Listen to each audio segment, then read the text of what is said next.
Welcome everybody. I'm with Charlie Grady. I mean, yeah. People know me from West Haven. Growing up, they call me Chucky. Oh, Chucky. Yeah. We're not going there. We're not that comfortable. I was still going to call you Mr. Grady. Yeah. Mr. Jose Cat. No. You can just call me Jose because everyone in the hood knows me as Jose, no matter where we're from. Grady Hall of Change, you got some new inductees. I'm going to get right into this. Yeah. Before we get to the conversation. I'm ready. I'm ready. Let's go. You got inductees? You got the... So this year, 2025, we have 8 new inductees into the Connecticut Hall of Change. And we're excited. I got Angel Hubbard. So we got Angel Hubbard. Let me see if I can remember all 8. We've got Dr. Kevin Paulin from Winning Ways. We've got Roger Johnson Jr. We have... Taj, I can't pronounce Taj's last name off the top of my head. We have, who else do we have? We have Miss Joyce Bellamy. We have, who am I missing? I'm missing someone.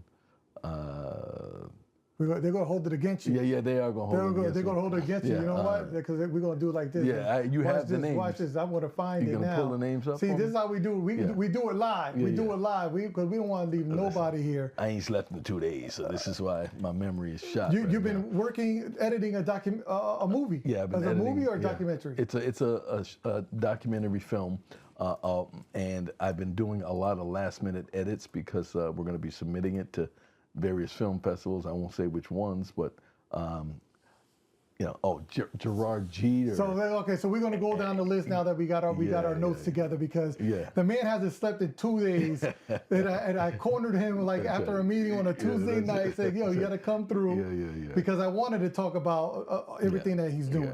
So we're going to go the 2025 Grade A. Roger Johnson Jr., Joyce Bellamy, Ruben Johnson Santiago, Sean Reeves, Dr. Kevin Paulin, Taj Amir Abdul Rahman. I hope I get it right. Rahman. Angel Hubbard, who I know, and Gerard Jeter. Yeah. So how do you pick these people? I mean, what's the criteria? This is a good. Can I? I mean, I've never been incarcerated, so I don't know if I'm eligible. Then you can't be. So I can't be down. You and me can't be down. Oh, you can't be down either. I can't be down. I've never been incarcerated. So these are like celebrating real change. This is what it is. So here's the thing. I'm glad you put it out there. So first of all, I don't select anybody, right? I've built a wall around me to isolate the appearance that only people that like and work with Charlie get into the Hall of Change. I'm not about That's that. what I thought this was. That's not what. Because all these people are really. They're great people. Yeah. Some of them I work with on a regular basis. Others I've never worked with. But it's not about what they do with Charlie. It's about what they do over the past 5 years in their communities to give back to the communities that, in most cases, they once violated when they were out in the streets doing wrong. So the Hall of Change were the first in the country to do this. And it came to me literally while sitting in my bed watching the news. And I watched a newscaster talk about career criminals going back to jail. And I'm like, that person that you just showed on the screen, they didn't ask to be a career criminal, right? They didn't wake up on Monday and say, hey, you know what I'm gonna be for the rest of my life? I'm gonna be a career criminal. From what I know, that happens with mafioso. Those are career criminals. Those are career, right? That's what. But anyway, I realized that there's so many incredible people that have come home from incarceration, beat the odds, overcome urban trauma, or working on urban trauma still, but have been successes. Never get over that. Right. Yeah, we'll never get over that. But go ahead. But they've gotten to a point where they can be highly successful, and they do. Now, so the measure is for these people that get selected, it's not about their own personal change in and of itself. What it's about is not only did you change and turn your life around for the better, got your degrees, bought your house, new car, started your own business. That's awesome. But these individuals that become grade 8ers are the people that go over and above to give back to the community. Yeah, so instead of destroying the community through whatever activities they had. Exactly. They're now, this is that, you want to talk about true transformation. Yeah. Right? And it's funny because in the film that I just am working on, there's a statement made about, a lot of times people out in the street don't think that they're doing a disservice to the community while they're in it. There was a time when people, applauded drug dealers when they came down the street. Yeah, because of the economical factor that they bring money to the community. Right, and a lot of them did. They gave but in order to make that money, you sold poison and you put people's lives at risk. And so it's kind of ironic that now the people that were once in that realm, I'm going to turn this off because it's going to interfere. Those people that were once in that realm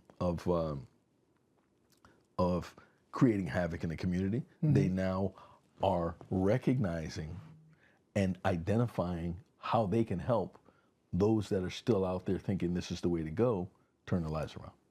And they have a ripple effect far greater than I'll ever have, right? So I come from a law enforcement background, and my job was to investigate, put people in prison for breaking the law. But it is different, right? It's different when you see someone that was in your neighborhood. That's right. That you've seen growing up. Absolutely. And it gives you some kind of like hope that if they can change, that's right, I can change. That's right.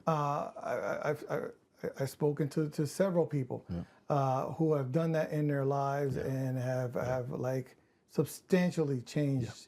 And it's just, to me, even for me, who I'm not in the streets, don't claim ever to be from the streets or anything to that effect, but it inspires me to like, I really don't have any excuse right now to not go after my own dreams. That's right. That's right. And listen, when you talk about the inspiration, when we look at members of the Hall of Change, they have become inspiration for not only people in the community, but also people behind bars that haven't come home yet. When they read and hear about the people that might have been their cellie, people that might have done time with them out in the community doing great things and being honored. Now, here's the amazing part about it. As I said, I don't select these people. So what's the process like? The process is someone has to... we have a committee. Okay. Each year we add new faces to the committee so that it doesn't become politicized. So if you keep the same people in the same positions for forever, then it becomes very politicized. So I learned that through municipalities. Big mistake. But anyway, we trade people in and out. Certain people are there only to guide new people on what the standards of the past have been and how to pare down from all of the submissions that we get from around the state to the top 8. How do you, on average, how many submissions you get? It depends. So this year, I think we had about 40 submissions. Okay.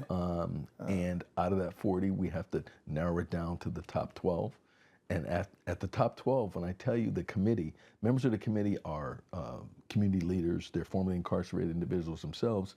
They are former law enforcement. They are current judges. They are, you name it. We have a cross-section of an actual community making the decision on who has rose up head and shoulders above others. It gets contentious in there then with the top 12. Exactly. The top 12 becomes... Then people battling for their favorite.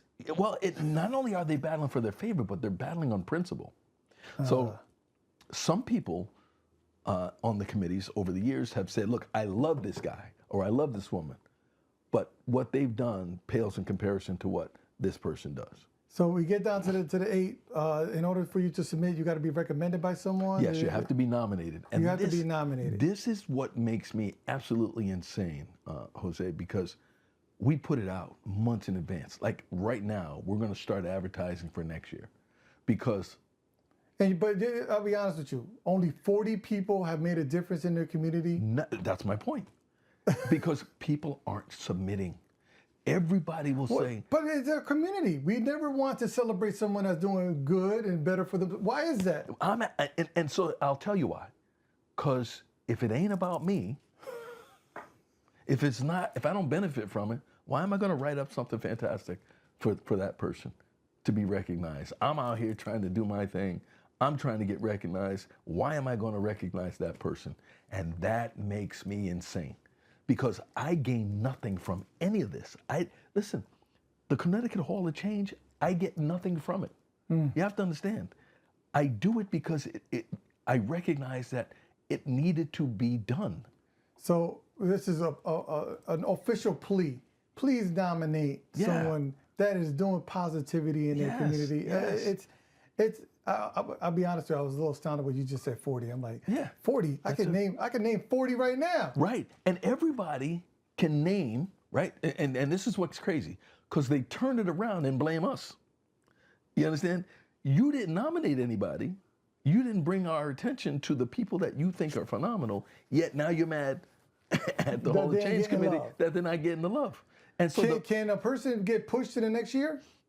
Or they got to get renominated? So all they need is a one-sheet update of what they've done from the last submission to the current day. Oh, and they get right back into the pile. And they're right back in the pile. I mean, look, it's got to be some level of exclusivity. I mean, you can't, in order to keep it going. Yeah. But you can't give up after the first.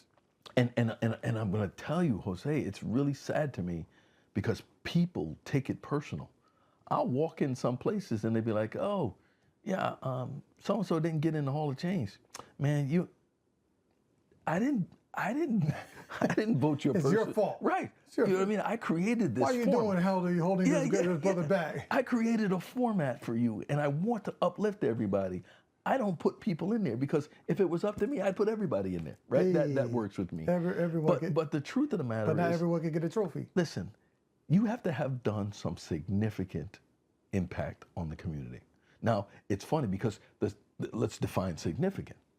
There are people who are still walking the streets, Dixwell Avenue, Barnum Avenue, Asylum Street, that are getting this award.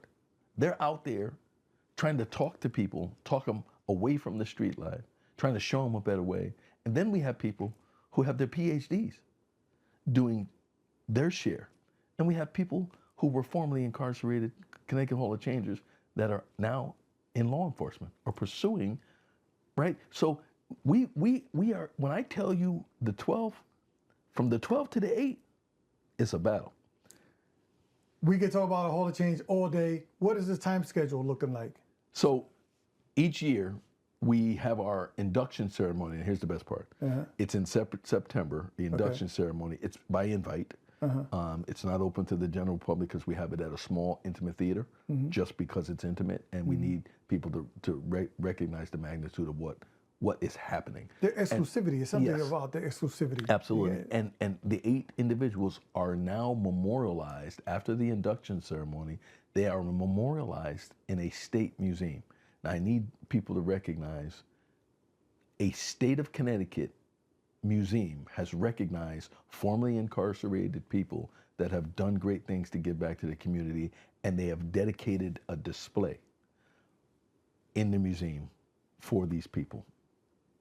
This all happens in September, invite only. So if you're seeing right now, you want to get involved, there's a website that's right at the bottom that everyone can get in touch with. Let's get into some personal stuff because you're doing a lot. Yeah. Do you have a hobby? Is there such thing as downtime? Because you're working 4 or 5 different. I mean, Hall of Change is a year-round project. Hang time. Yeah, her time. Her time. We have a new program, Choices, which is phenomenal. Just expanded. We're not even getting there. We're not even getting there. See? You're plugging. You're all about work. I'm working it. So here's this question has been asked of me. I was in New Jersey. And I'll say this, there's an incredible organization out of New Jersey that found out about what I'm doing in Connecticut and just really, really raised us up. They put us on display. They had an entire night honoring what we do. And I say we because it literally is just that much of me at this point. I'm the catalyst that starts, that creates, but my staff is incredible. Right? They're heartfelt. Some of them are formerly. I've got a staff of 23. We're in 4 different cities. Well, I want to talk about you. Okay. What is your down hang time like? I'll tell you what my downtime is, and you're gonna laugh. My downtime is throwing on shorts and a t-shirt, sitting on the beach with my shades on, snoring, mouth open, catching flies, wait until I get up to start my next project. That's it, and that's that. I love music. Music used to be my hobby, but I also played, I played professionally for many years with some of the greatest jazz artists around. And it was not my passion. I just did a role in the new film that's coming out soon. I play a CIA operative. It's a small role. But this is the downtime. That's my downtime. But that's a hobby. That's your hobby. Your hobby is acting, working. Yeah, because if I get too stagnant, I lose the drive. So it's almost like energy begets energy. If I slow down too much, then I lose my edge and I lose my drive. And so I encourage people. So how often does the beach happen then? At least twice a week. I'll try to do twice a week at the beach for an hour or two. Wow. Yeah. Okay. And when it's not the beach, I'll go find a beach. I'll head to Florida someplace for a couple of days. And I know how valuable. Are you to the point now that you're just passing out on your couch, grandpa style? Sometime. But I have my pad with me. Listen, 5:30 this morning, I swear to you, I didn't sleep.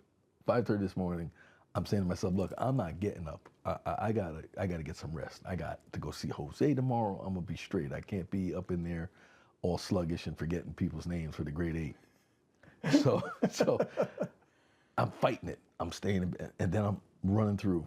I got to change some of the dialogue on the screen in this one scene, and I'm like, I ain't getting up. And finally, I reach over, grab the phone, and I start making notes to myself. And next thing you know, I'm out of the bed, and I'm walking into the kitchen making notes. Next thing you know, I'm sitting down at my laptop. Now I put the phone down and at the laptop, and I'm typing in, right? And so it's funny because people who know me, sometimes I'll send an email at 4 in the morning, 2 in the morning, and the next day they get the email. They're like, "What is wrong with you?" I was about to ask the same question. Because I got to do it while it's there. That's That's how I build on it the next day when I get to look Stephen back. Covey, put first things first. Get it out. Yeah, I think this is just me. This is no slant or slight to anybody. I think this whole movement of take care of yourself and your mental health first is a little overplayed. It's important to take care of you, right? You're no good to anybody else. But what is it? What does taking care of you look like? For me, taking care of me is energizing my brain capacity. For me, taking care of me is doing what I love to do, when I want to do it, and how I want to do it. That's taking care of me, right? And there's a big part of me, a guy sent me something just on this topic. He said, man, you need to slow down. You need to stop. And I said, listen, he says, here's what I want you to read. He sent me something that said, people that do what I do are seeking validation. People that do what I do are broken. People that do what I do are looking for the accolades of what a great person they are.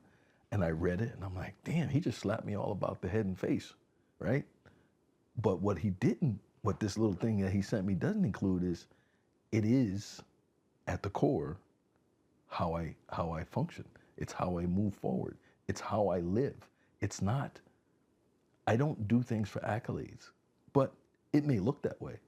But just the other day, I had a situation that hit me in the face, a neighbor of mine, and we had this long conversation, and I realized here I am trying to fix this guy's issue. That's not my job, but it's who I am, right? It's a part of who I am. So do I separate who I am and try to create this Zen character who meditates and that's not for me. For me is, wow, that intrigues me. That really stimulates my intellect. I want to pursue it. I'm going to look at that's for me, right? And I'm unapologetic about that. I don't care what you do to relax. You do you.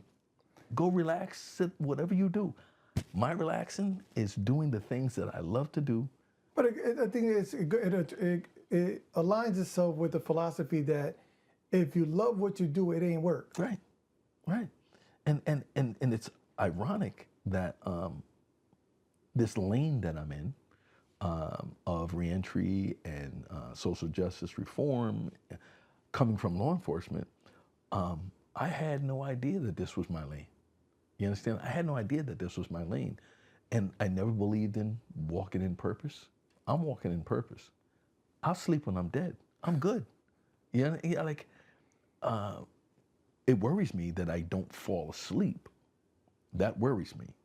But not because of, my mental health needs to, it's not about that for me. For me, I am constantly on. Sometimes I'm on 7 on a scale from 1 to 10.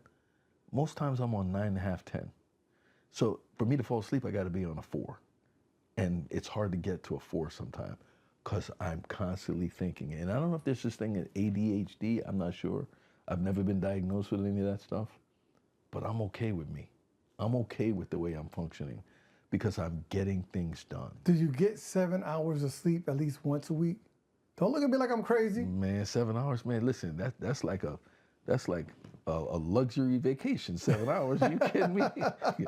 On average, I swear to you, no exaggeration, I'll get 3 to 4 hours a night sleep on average. And do you take a cat nap during the day? No. What? Yeah. Which is horrific for my physical health. That's what I'm saying. Yeah, I'm concerned. Yeah, me too. I want to coddle you right now. It's okay. It's okay. For my physical health. But you're eating well. I mean, you look in phenomenal shape. It's not like I don't think that you're eating ribs at 6 a.m. or anything. Nope.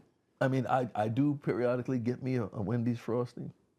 and some fries and I'm not judging. Kentucky Fried. Listen. I live, I eat to live. I don't live to eat, number one.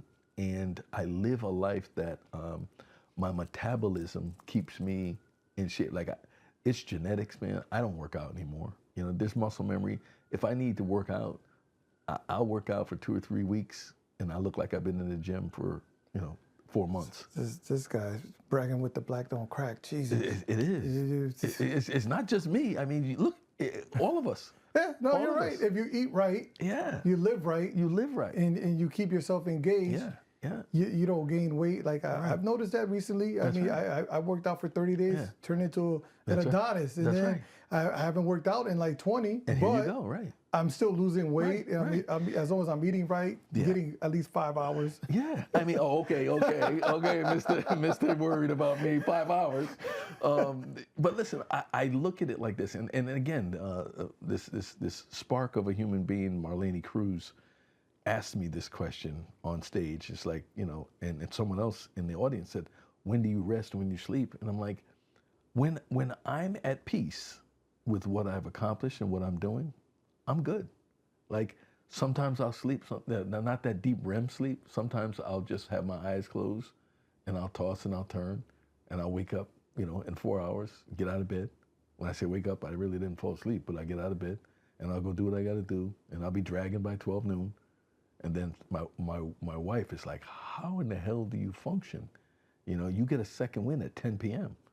And I'm like, yeah, I don't know. Listen, I'm not looking to gift horse in the mouth. I ain't never had no surgeries in I just had my appendix removed for no reason. They took it out for no reason. They misdiagnosed it, took it out for no reason. I've never had any other surgeries in my life. I'm 64 years old, and that was the first surgery I've ever had in my life. Wow. Right? That's the first hospital stay. You understand? So I'm good. And whatever is working, and I don't stress. Now, I also have this mindset, that is, to me, I have lived the most blessed life of anybody I know. From the law enforcement to the film and television to the music, I made it a point to utilize every little bit of skills that Jackie Grady gave me and Charles Grady gave me to maximize my life. I made that point, right? I did what I wanted to do. But there's something that says to me in the back of my brain, you've been too lucky too long. When it comes, it's coming all the way. That's it. And I can't wait for it, but there's something that says, When it comes, it's coming. What's scary is this is what retirement looks like. This is what retirement looks like. It does. It does. Listen, I retired in November from the FBI, and you hear people talk about how they're busier now than they were. Bruh, I'm way busier now than I ever was working for the FBI and running 4 nonprofits. I'm busier right now because now I fill up. I'm doing a film. I just finished my first book with an incredible book partner, Dr. Vesna Markovic from Lewis University in Chicago. We just penned our first book together. And then I've got another project that I'm going to be doing all about the Gradators, a film project. So I'm busier. But like you said a moment ago, these are all projects that don't feel like work because I'm doing what I love. Passion. I call them passion projects. I love what I'm doing. And I don't plan on slowing down. You need to make the rest of us feel like we just not doing enough with our 18 hours a day. No, you do a lot, bro. You do a lot. In fact, I'm gonna give you your flowers right now because you expose people's accomplishments and you uplift the community and everything you do. So sincerely, I'm giving you your flowers that you are the real deal. YBC has been a part of my life forever. My man Juan Castillo, and here you are today. Come on, you guys. But I'm just learning. I'm learning from the people who set the examples, right? Yeah. We met almost 2 years ago through Juan. Juan was like, hey, you got to meet this guy. And through the collaborations, we continue to work together because I make sure that we get all the Gradators on the electric drum. I love that. Thank you. I make sure that certain things are followed through to keep our organizations going because it feeds us, right? It feeds our audience, but it's also right. But that's what I'm saying is that you recognize this collaboration lifts up the community, and that's what I give you your flowers for. Is that you could easily make this all about Jose. You could make your radio show about Jose, and every guest that comes on would have to be somebody who's talking about Jose. That's not what you do. Oh no. And so I'm in the mindset. I don't really share about my drum philosophy, but the truth is that I believe, and I think that you probably will subscribe to it, that in order to heal our trauma in society is through storytelling. With Black and brown people, it's not about CBT, cognitive behavior therapy, going to a therapist, but we learn from others' mistakes through the stories that we hear from our uncles and nanas, and that's facts. That's what the drum and that's the whole reason why I even do this podcast now is because there's people like you that got a lot to say outside of what they're pushing that's going on in the background, right? Because you're sharing a lot with the background. And I'll tell you, when you just touched a real nerve in me is I'm sending a shout out to my aunt Jackie Bracey, who is a legend in the New Haven community. And I went to an event not too long ago and she was being honored. And I broke down and cried, because this woman should get flowers every day and twice on Sunday for what she's given back to New Haven, the Dixwell Q House, and just like everybody goes to her. And there was a time when everyone go to her and ask her for advice, and she would shape and mold and work with everyone. My mother was that same type of person. And so I'm in a very unique position at my age to having been through 4 different generations here in New Haven, right? And I'm working on my 5th generation here in New Haven. And I've seen people come and I've seen the impact. So actually in the film that I'm working on, one of the protagonists in the film makes mention of a legendary police officer in New Haven, Otha Buffalo, who was good friends with my father. That they both worked on New Haven Police Department, and I'm happy about that because, to your point, storytelling means everything because you don't know where you're going if you don't know where you've been, right? And the people who have been there, I encourage. Listen, when I'm at hang time, one of the things I do, and it's funny, is I tell everybody this all the time. The people we love don't necessarily die because they're in a box and in a casket and in the ground. They die when you stop telling stories, about them. When you stop verbalizing their name and no one else remembers them, that's when they're dead. So I tell my kids about all of my aunts and grandparents and great, as far back as I can. And I tell them, you make sure you tell your kids about my stories, and then their stories will carry on to theirs. Hold on one second. You know, that is the telltale sign. We're over time? We're just 30 minutes in. Oh, good. Good. But yeah, the story. So you're I think that just to feed into that, yes, people, when you stop talking about people, that's where they're forgotten. When we stop talking about the sacrifices during the civil rights movements, where we start to share it, stop sharing. Right. When we stop sharing the essence of who we are, that's when cultures die out. Yeah. And when you mention the civil rights movement, I think even bigger than the civil rights movement, when you look at the very first black filmmaker in the world, recognized black filmmaker in the world, do you know who he was? He was a black Frenchman, last name Michaud, I'm sure I'm butchering the name, but I try to emphasize to young people today, can you imagine what it must have been like to try to break into an industry that didn't even recognize you as a human in this country back then? This was right around slavery. Mm-hmm.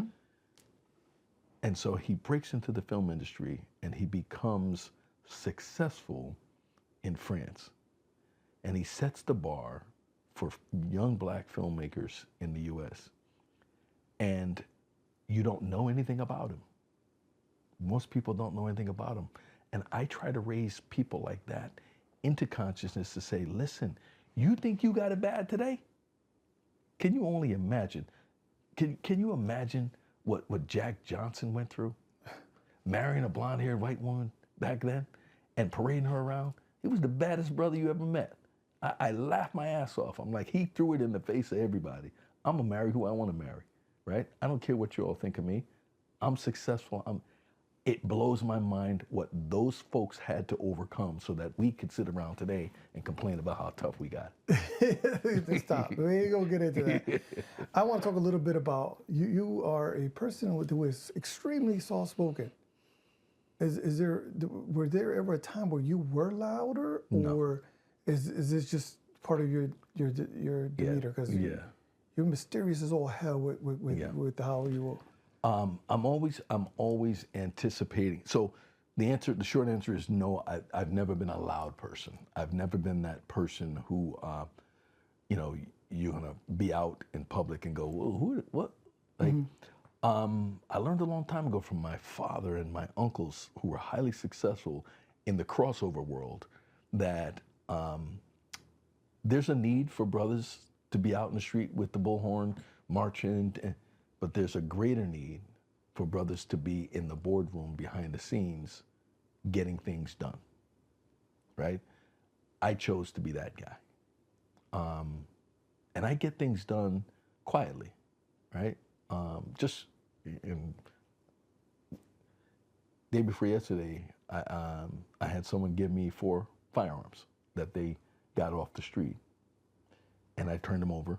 I called up Bridgeport PD, I called up New Haven PD, I turned over the firearms, not to the PD, but I turned it over to an approved recipient that gets guns off the street.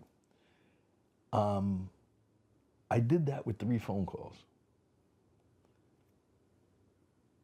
Sometimes you get more done quietly.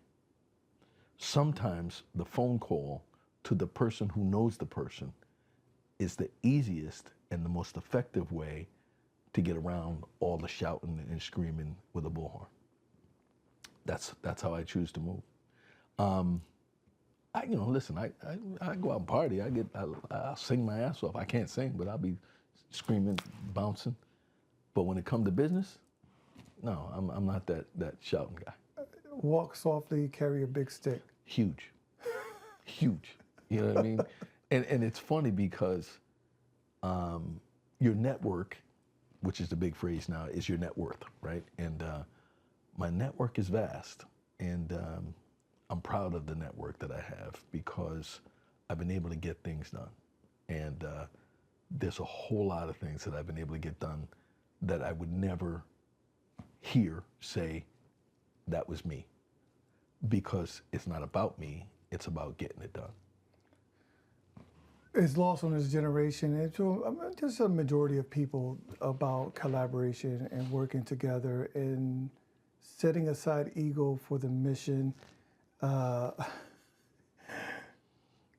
you talk a little bit about that? Listen, you don't want to open up that worm can with me, because I said earlier I had 23 employees that work for me, and in this lane of reentry, I come from law enforcement background. I grew up with 5 uncles who were cops. You know my story.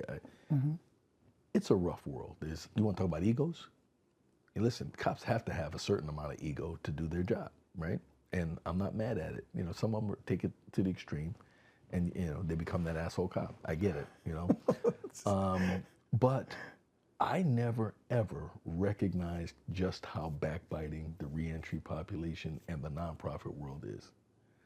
Because, and here's why, and I raise this to people's attention, and they go, yeah, you're right, and then they turn right around and do the opposite. What happens is when you're struggling to survive with your nonprofit, your business, you have to survive with grant funding, foundation funding, and you have to have a product that is tried and true in order to get funding, right? And so what it does is it promotes an unhealthy fudging of numbers, because everything's run by numbers, and it also creates a division among nonprofits that would normally work together for the betterment of the community, for the betterment of a population. But now they're both struggling with money. And here comes good old Uncle Sam, throws a pile of money on the table and says, all right, whoever has the best numbers and the best program gets that money. Now, I can't work with you because I need that money to survive. So now I'm literally ignoring you. I might even cut your throat to get some of that money. I've seen it. So what the government is starting to do now, and I'm talking state, federal, local governments are starting to do now, is realize what I'm saying, that, hey, we need to force collaboration. And even with that, knowing I can't get money to run my program unless I collaborate with some of these other programs, even with that, people ain't doing it. It's insane. And here's what I think. It's that crabs in the basket mentality, number one. And so many people, especially in the reentry space, you have to understand, people come home with fire in their heart. They come home from incarceration. They're going to be successful, right? And what they deem as success is having their own 501c3. I don't know who handed out that memo in prison that said you are not a success unless you have a 501c3, but somebody passed that shit out. And everyone that read it comes out with fire. I got to have my own 501c3. It's a measure of social success. Let's talk about that, because New Haven has two things going for it: church and nonprofits. But hey, listen, New Haven's not alone. You got Hartford.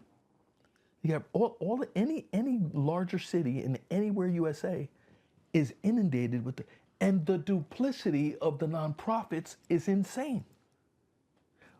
So many of these nonprofits are doing the exact same thing. And so therefore, once again, you've created this competition. So the beauty of what we do, having known this, is that we don't compete with anybody. We are not a service provider. We are a social service navigation hub where we give everybody an opportunity to come and talk about your services. But the crazy part is everybody's emotions get involved, right? Oh, I'm not working with her because she said something about my sister-in-law last year. I'm telling you real examples, right? I'm not working with her, but you have what she needs and she has what you need to actually help a certain population of single women with kids. You're telling me the mission isn't greater than your own personal feelings about one person that works at that agency or at that nonprofit? Come on. And then don't get me started on this hierarchy. Everybody's trying to be the HNIC, and everybody can't be. The world, society is not built that way. Everybody can't be a CEO. Everybody can't be, own their own business. It's not built that way. You got to buy and get merchandise from somebody. You have to work for somebody, right? And so when I talk about that memo. You have to partner. Right. Literally partner. When I talk about that memo, I had a young man, he came home and it broke my heart. He said, yeah, man, I got to talk to you. I got this idea for a nonprofit. I'm going to go in schools. I'm going to talk to kids. I'm going to give them my story, and I'm going to prevent them from going out there making the mistakes I made. I said, good. I said, that's great. I said, I got one question for you. Did you do any homework on how many other programs are out there in this community doing exactly that? No, but I got another question for you. What makes you and your program different from all the other programs out there? And his response was, well, ain't nobody else like me. And I was like, I love the confidence, bro. I said, but there's a whole bunch of people that are coming home from prison that have the exact same thought process you do. So you've got to make yourself stand out above head and shoulders than anyone else who has a program. You got to stand out and provide a service that's unique, right? That stands out from other places. I mean, it's who gave out the blueprint of a nonprofit is the way to start your own business. Is I don't know. It's a toxic ideology because there's LLCs. There's always it doesn't have to be a nonprofit. It's okay to be. Right. And you can get a grant for a for-profit business. Exactly. It doesn't exclude you. It depends on what you are offering, right? And what service you're providing. And the thing about it is, you're not making a lot of money as a nonprofit. You're making no money. Nonprofits literally make ends meet. Yeah, right. And so this is why I go back to throwing some money on the table and everybody fighting for it and fighting for it. That's where the problems begin. But those people that come home, and every year there's a shiny new penny come home, and everybody's like, this one's going to be the one to make the difference. And some do, most don't. And listen, my nonprofit's been in existence for 10 years, right? We're almost at 11 years, November. I've seen so many nonprofits rise and fall during that time. In 10 years. In 10 years, so many. Right, but there's no difference between starting a nonprofit and starting a business. A business. Oh no, it is a business. A business because a business is a business no matter what you want to knock it as, and most don't last more than 6 months. That's the average lifespan of a business, baby. And the worst part about it is, before you start a nonprofit, before you start an LLC, get some management experience and exposure, because your job is to manage that business. No one wants to do that. No one wants to put time in the industry to learn the nuances. No, they want to jump up and be the CEO. Yeah. They want to walk in and be the boss. And run their own thing. Right. Listen, you're going to do it my way because I got the best. I came up with a plan that I wrote out on a piece of paper. Well, listen, most people don't even realize that a lot of the 501c3s that are started are short form 501c3s, right? Meaning you got to make less than $50,000 a year. And you can get the title, you can get your EIN through the state. But the minute you make more than $50,000 a year, you now have to reapply and get the real long form 501c3, which means you now have exposure to financial audits. And this is what, like I said, don't go out there trying to start a nonprofit unless you understand management of funding. There's got to be something said, though. Take some time and volunteer. Absolutely. And learn and watch. And that's what I said to this young man that I was referring to. I said, brother, let me tell you something. The best advice I got for you is find a nonprofit that's already existing, that are doing something close to what you want to do. Go to work for them. Learn the business. Learn behind the scenes what the pitfalls are. And then find that gap that no one else is filling, and you fill that gap. That's the only way to be successful. Find a lane. Find a lane, bro. They call it the rat race, but the truth is that hundreds of lanes, but find when you fit in. That's right. Don't try to get in. Yeah. Because and that's the thing that we see in social media now, right? I was looking at the algorithm and how it's working, and maybe 6 months ago, up to 6 months ago, if you saw somebody else doing something, you could go ahead and do it yourself and get some. Right. But no, the truth is, you got to be original. Exactly. Even in creating content, it can't be No, something as simple as a little fake TikTok. It's got to be original. That's what takes off. Yeah. Right? Is that, oh, this was said differently, or this was, you know what I mean? So I listen to me, I applaud. I am not condemning anyone for having the drive to want to be their own business and so forth. But if you don't do your homework, if you don't educate yourself on how to be successful, you will not be successful. And you got to do that before you start the 501c3. Look, we can sit here and talk about this all day long. We already chopped it up for at least an hour. Let's me and you start a 501c3. No, thank you. No, thank you. I want to make the big money, and I don't want no audits. I'll keep the LLC. I'm pretty happy with my LLC, you know, and the way I started my own business, but yet I'm still providing a community service, which is what you're attesting to, that you can have a business that still serves the community and you still make money. Exactly. And it's okay. It's okay. Someone, but again, I don't know, and again, I wish I did know this mentality that is passed down for the reentry population, that you are not successful unless you have your own 501c3, and everybody rallies around and goes, yay. And it's like, let's do the yay 5 years from now, if we get there. There you go. You understand? Have your 5-year plan. You got to have it. And I was told that early on. You can't claim you're successful in the nonprofit world until you've been established for 5 years and have data to show your success. So I'm at 10 and a half years. I think I'm all right. Congratulations.